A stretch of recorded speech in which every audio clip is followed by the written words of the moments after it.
Assalamualaikum warahmatullahi wabarakatuh. Perkenalkan, nama saya Anissa Putri Dewianti dengan NIM 2209036026. Di sini saya akan mempresentasikan proposal saya dengan judul Evaluasi Kinerja Green Manufacturing pada proses produksi crude palm oil di pabrik kelapa sawit dengan studi kasus pabrik Satria Oil Mill di PT Sasana Yuda Bakti. Selanjutnya, untuk topik pembahasan ada 3. Yang pertama yaitu pendahuluan, tinjauan pustaka, dan metodologi penelitian. Latar belakang sendiri, industri global yang terus berkembang hingga era industri 4.0 menuntut perusahaan meningkatkan efisiensi, kualitas, dan keberlanjutan melalui penerapan green manufacturing. Pada industri kelapa sawit yang menjadi sektor strategis dengan produksi nasional 46,99 juta ton CPO pada 2023, tantangan lingkungan seperti limbah cair POME, limbah padat EFB, konsumsi energi tinggi, serta emisi metana masih menjadi isu utama penerapan 4 pilar green manufacturing, yaitu green product, proses, sistem, dan innovation diperlukan untuk menekan dampak lingkungan melalui efisiensi energi, pengelolaan limbah terpadu, dan inovasi teknologi seperti pemanfaatan POME menjadi biogas. Di pabrik Satria Oil Mill sendiri, dengan kapasitas 40-80 ton per jam, observasi awal menunjukkan pengelolaan limbah cair masih menggunakan kolam terbuka yang berpotensi menghasilkan emisi metana, pemanfaatan EFB dan biomasa belum optimal, serta emisi partikulat dari pembakaran serat dan cangkang masih perlu dikendalikan. Oleh karena itu, penelitian ini mengevaluasi kinerja green manufacturing pada proses produksi CPO dengan fokus pada efisiensi energi, pengelolaan limbah, dan penerapan prinsip ramah lingkungan untuk dapat memberikan rekomendasi strategi dalam meningkatkan efisiensi proses dan daya saing industri sawit secara berkelanjutan. Selanjutnya terdapat rumusan masalah. Yang pertama yaitu bagaimana sih penerapan prinsip green manufacturing pada proses produksi CPO di pabrik Satria Oil Mill. Yang kedua, bagaimana pengelolaan limbah cair POME dan limbah padat yang berupa tandan kosong, serat, dan cangkang ditinjau dari aspek efisiensi dan dampak lingkungan. Lalu yang ketiga, strategi apa yang dapat diterapkan untuk meningkatkan kinerja green manufacturing agar proses produksi CPO menjadi lebih efisien dan berkelanjutan di pabrik Satria Oil Mill. Selanjutnya terdapat tujuan penelitian. Yang pertama yaitu menganalisis penerapan prinsip green manufacturing pada proses produksi CPO. Yang kedua, mengevaluasi pengelolaan limbah cair POME dan limbah padat yang ditinjau dari aspek efisiensi pemanfaatan sumber daya dan dampaknya terhadap lingkungan. Lalu yang ketiga, merumuskan strategi peningkatan kinerja green manufacturing yang dapat diterapkan untuk menjadikan proses produksi CPO lebih efisien, ramah lingkungan, dan berkelanjutan. Selanjutnya terdapat batasan dan asumsi penelitian. Batasan penelitian yaitu penelitian dibatasi pada proses produksi CPO dengan fokus pada penggunaan energi serta pengelolaan limbah padat dan cair berdasarkan data operasional 6 bulan terakhir. Analisis tidak mencakup aspek finansial maupun aktivitas di luar proses produksi utama.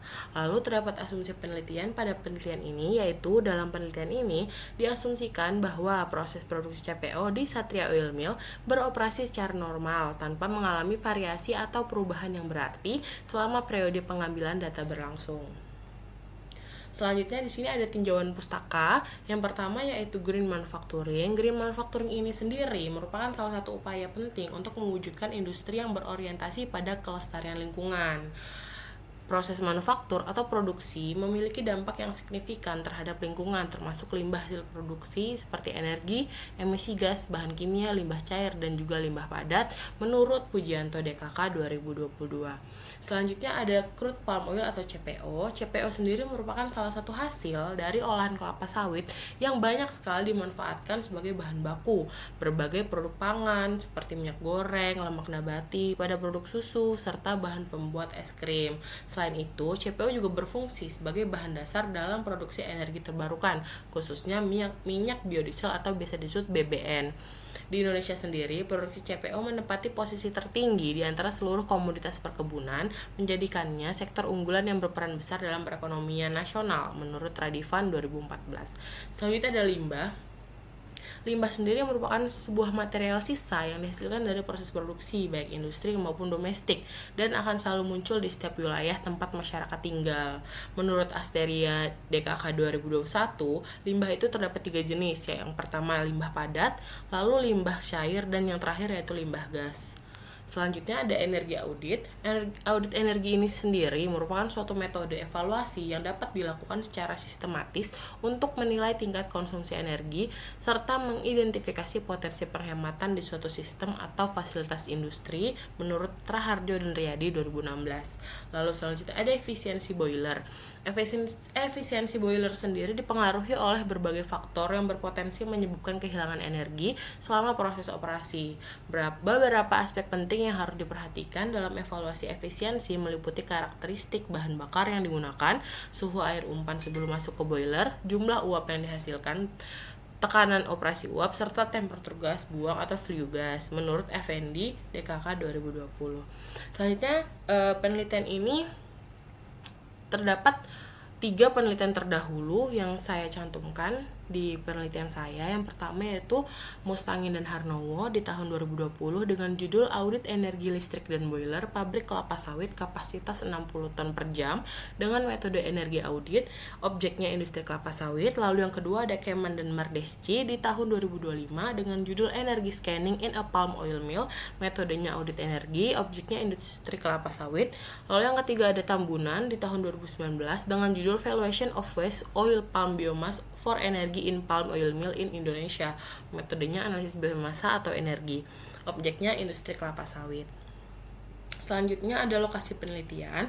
Penelitian ini dilaksanakan pada pabrik Satria Oil Mill yang berlokasi di Gunung Sari, Tabang, Kabupaten Kutai Kartanegara. Pabrik Satria Oil Mill sendiri memiliki kapasitas produksi sebesar 40 ton per jam untuk 1 line produksi dan 80 ton per jam untuk 2 line produksi. Selanjutnya di sini ada metodologi penelitian. Pada bagian metodologi penelitian, saya menggunakan beberapa tahapan yang disusun secara sistematis untuk memastikan proses penelitian berjalan terarah dan sesuai tujuan. Di tahap pertama, ada tahap pendahuluan di mana saya melakukan observasi awal ke pabrik Satria Oil Mill untuk melihat langsung bagaimana sih proses produksi berjalan, bagaimana aliran energi digunakan, serta bagaimana limbah padat dan limbah cair dikelola. Observasi ini dipadukan dengan studi literatur mengenai green manufacturing dan energi audit sebagai dasar teori. Selanjutnya yaitu adalah tahap pengumpulan data yang meliputi data primer dan data sekunder. Untuk data primer sendiri, yang pertama yaitu observasi alur proses produksi CPO, yang kedua aliran material TBS CPO, kernel EFB, serat dan cangkang. Lalu yang ketiga konsumsi energi yaitu energi boiler, listrik dan biogas. Yang keempat volume limbah cair dan limbah padat. Untuk data sekunder sendiri, yang pertama, profil perusahaan, yang kedua data histori perusahaan, yang ketiga laporan produksi, dan yang keempat ada data konsumsi energi. Setelah data ini terkumpul, dilakukan pengolahan data. Pada tahap ini, data penggunaan energi dianalisis menggunakan pendekatan energi audit untuk melihat efisiensi energi termasuk efisiensi boiler, konsumsi listrik, serta pemanfaatan limbah sebagai energi alternatif. Data limbah cair dan limbah padat kemudian dievaluasi untuk melihat efektivitas pengelolaannya serta kesesuaiannya dengan prinsip green manufacturing. Lalu tahap selanjutnya yaitu adalah analisis dan pembahasan, di mana hasil pengolahan data dibandingkan dengan konsep green manufacturing untuk melihat area mana yang sudah berjalan baik dan area mana yang masih membutuhkan perbaikan. Dari hasil rekomendasi yang dapat diterapkan oleh pabrik agar proses produksi lebih efisien dan lebih ramah lingkungan. Selanjutnya di sini ada diagram alir penelitian seperti yang sudah saya sampaikan tadi, dimulai dengan tahap persiapan, tahap pengumpulan data, lalu tahap pengolahan data, tahap analisis dan pembahasan, dan yang terakhir yaitu tahap penutup. Lalu di sini ada jadwal penelitian yang mana berisi poin-poin jadwal yang akan saya laksanakan dari mulai penyusunan proposal mulai bulan Oktober hingga Desember, lalu seminar proposal yang direncanakan di bulan Desember, lalu pengolahan data yang direncanakan di bulan Januari hingga Februari, lalu asistensi tugas akhir di bulan Januari hingga Februari, lalu seminar hasil yang direncanakan di bulan Februari, dan persiapan sidang dimulai di bulan Februari, dan untuk sidang akhir di bulan Maret, Februari sampai Maret. Sekian presentasi dari proposal saya. Jika ada salah kata, saya mohon maaf. Saya akhiri. Wassalamualaikum warahmatullahi wabarakatuh. Terima kasih.